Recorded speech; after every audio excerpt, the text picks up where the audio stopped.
We're not in an AI winter. But here's how to survive a cold snap. Fortune.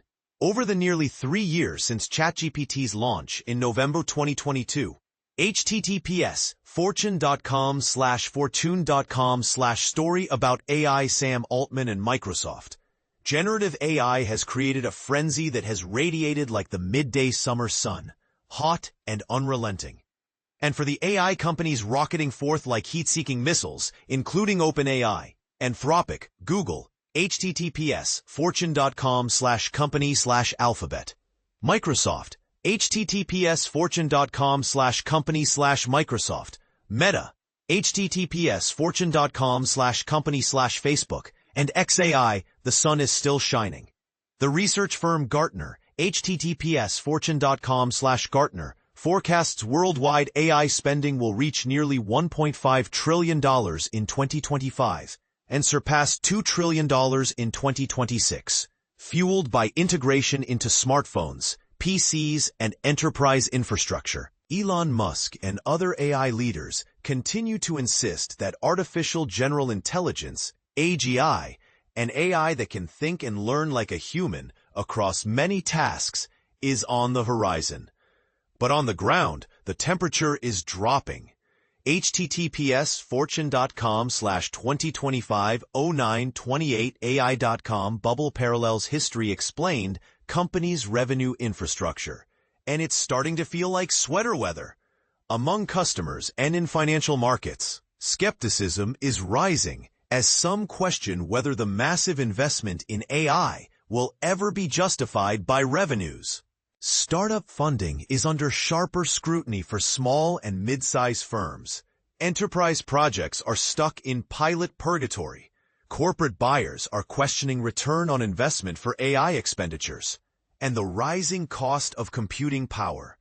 https://fortune.com/2025-806 Data Center Artificial Intelligence Bubble, Consumer Spending Economy, has become a wall many would-be competitors can't climb. We don't yet know whether this chill will eventually turn into an AI winter, the industry term for the stage in past AI hype cycles when enthusiasm waned and investment dried up. As my colleague Jeremy Kahn has noted, AI winters have often followed a familiar arc, promising advances that failed to deliver, leaving those footing the bill disillusioned. Sometimes the trigger was academic research exposing the limits of certain techniques. Sometimes it was the failure of real-world adoption. Most often, it was both. Eli Hiller, The Washington Post, Getty Images.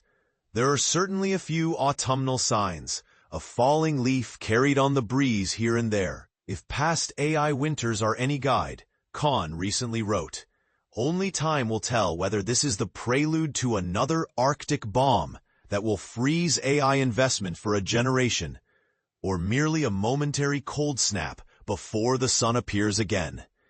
The latter scenario may not be such a bad thing. Rowan Curran, a principal analyst at Forrester Research, told Fortune he sees a necessary reset underway. Our thermometer was broken before, he said. Now we're finally getting the correct temperature. Curran emphasized that enterprise clients are not pulling back from AI. Instead, they are recalibrating in the face of overhyped promises. Agentic AI, for example, has been marketed as if all organizations need to roll out universal AI agents to every employee overnight. Now companies are saying, we don't necessarily need a generalized agent for everyone tomorrow, he explained. We need to think more carefully about our data structures and the quality of our content, so we can take a more deliberate approach. The high-flying dreams of fully realized AGI by 2027 are clearly being tamped down. But that doesn't mean the commitment to AI is fading. What Curran sees instead is a gap between leadership expectations and practical outcomes. Too often, he said, executives set mandates disconnected from specific business goals, like every employee must use generative AI twice a day.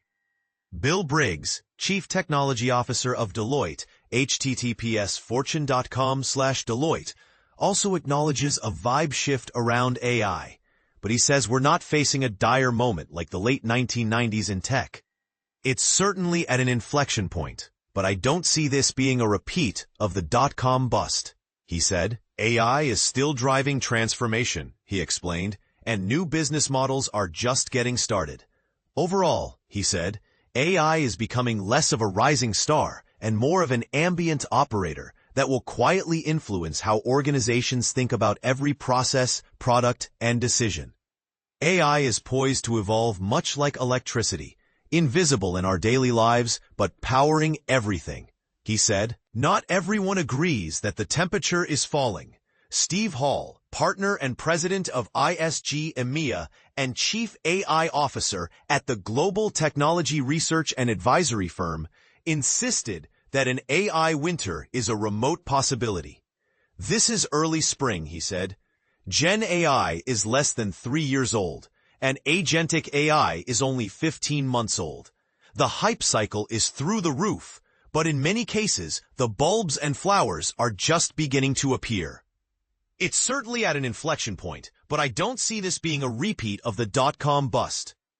Bill Briggs, chief technology officer, Deloitte Hall, argued that much of the investment so far has been concentrated in chips and at hyperscalers, the massive tech and cloud computing companies that have spent the past 3 years building the infrastructure to support their AI projects.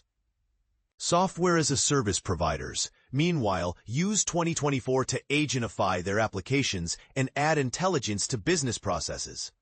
What skeptics call evidence of stalled adoption, Hall frames as the natural experimentation phase. We see these pilots not as failures to scale, but as the necessary testing and validation that happens before committing valuable resources. It's exactly how companies should respond to such an exciting technology, he said. Overall, this AI chill may pass, or it may deepen. Either way, history shows that hype alone never keeps the heat on.